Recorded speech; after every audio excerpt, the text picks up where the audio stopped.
નમસ્કાર મિત્રો, હું ભરત કાતરિયા. મિત્રો, સોશિયલ મીડિયાના માધ્યમથી ચૂંટણીનો માહોલ આપણે જોયો અને ચૂંટણીમાં રસાકસી ભરી જે વાતાવરણ રહ્યું એ વાતાવરણ જોતાં એમ લાગે છે કે ખરેખર આ જ પરિસ્થિતિમાં હું એક તમને ગંભીર વાત પણ કહીશ અને એમાં વાત એટલા માટે હું ગંભીર ઉપયોગ કરી રહ્યો શબ્દનો કે એ વાત કહેતા પહેલાં હું તમને એ કહું મિત્રો કે હું આજે ગામડામાં છું અને કહેવાય છે કે ગામડાની જ્યારે પણ આપણું ગામ હોય તો એ ગામમાં ખરેખર જવું જોઈએ. તમે મોટા સિટીમાં રહેતા હો કે મહેલમાં રહેતા હોય, બંગલામાં રહેતા હોય, એ બંગલામાંથી તમે બહાર નીકળો ત્યારે તમારું ગામમાં જાઓ એટલે કે તમારા ગામડામાં જાઓ ત્યારે તમને બહુ જ આનંદ થતો હોય છે અને ગામડાને ખરેખર આવી ત્યારે આમ દિલથી આનંદ થાય કે આપણા બાપ દાદાનું ગામ છે. તો આ તકે મિત્રો હું એ વાત કહેવા માંગીશ કે જ્યારે દલિતોને તક મળી છે ત્યારે એમાં પુરવાર થયેલા છે મિત્રો, અને એ વાત હું તમને સાબિત કરી બતાવીશ મિત્રો. અને હું તમને સોશિયલ મીડિયાના માધ્યમથી આ વાત તમને કહેવા માગું કે સૌ પ્રથમ આપણે ડૉક્ટર બાબા સાહેબ આંબેડકરને લઈએ તો એણે સરસ મજાનું બંધારણ ઘડ્યું અને કન્યાકુમારીથી કાશ્મીર અને તમે વિચાર કરો કે આમ અરુણાચલ પ્રદેશથી ગુજરાતની માંડી અને આ સરસ મજાનું બંધારણ એક તાતણે રહી શકે, ભારતનો દરેક નાગરિક પોતાનું સન્માનભર્યું જીવન જીવી શકે અને સન્માન સાથે રહી શકે. તો ડૉક્ટર BR આંબેડકર સાહેબ પણ દલિત સમુદાયમાંથી હતા.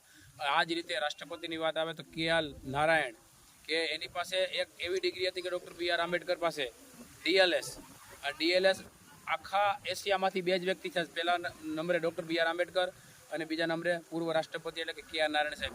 એ પણ જ્યારે ઇકોનોમિક્સ, જ્યારે ભારતના તકલીફના દિવસો હતો ત્યારે એણે ભારતની ઇકોનોમિક્સ સરસ મજાની કરી હતી, એ પણ દલિત સમુદાયમાંથી આવતા હતા. અને આમ કાશીરામ સાહેબની વાત કરીએ તો કાશીરામ સાહેબે પણ વંચિતો પીડિતો માટે સરસ મજાનું કામ કરેલું છે. તો મિત્રો વિચાર કરો, જ્યારે કોંગ્રેસ ખાડે હતી, જ્યારે કોંગ્રેસનું કોઈ અસ્તિત્વ નહોતું, કોંગ્રેસ આમ નષ્ટ પામી હતી, ત્યારે જે કમાન્ડ ખડગે સાહેબને આપવામાં આવી ત્યારે આજે અસ્તિત્વ ટકાવવા માટે 200 ગઠબંધન કરી અને 235થી પણ વધારે સીટ લાવી અને કોંગ્રેસ 100 સીટ લાવવામાં સફળતા થઈ, તે પણ દલિત સમુદાયમાંથી હતા.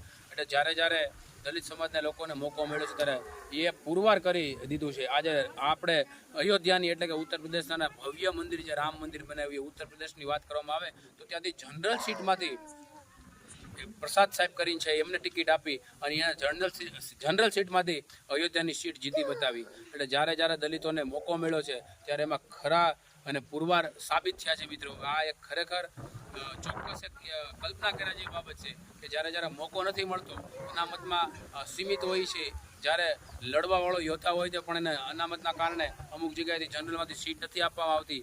અને નગીનાની વાત કરવામાં આવે તો પણ ત્યાંથી ચંદ્રશેખર રાવણે એક વિજય થઈ અને સરસ મજાનું યોગદાન આપીને ટૂંકમાં સાંસદ બન્યા. એવી જ રીતે રાજસ્થાનની વાત કરવામાં આવે તો 25 વર્ષની લેડીઝ જે ત્યાંના મુખ્યમંત્રી સામે લડતા હતા એને પરાજિત કરી અને એના લોકસભાની સીટ જીતી છે. પણ જ્યારે દલિતોને મોકો મળ્યો છે મિત્રો ત્યારે તેમાં પુરાવાર થયા છે અને એણે સાબિત કરી બતાવ્યું છે કે જનરલ સીટમાં પણ દલિતો કમ નથી. એટલા માટે જનરલ સીટમાં પણ ખરેખર આ વિધાનસભા હોય લોકસભા હોય મોકો મળવો જોઈએ. નમસ્કાર.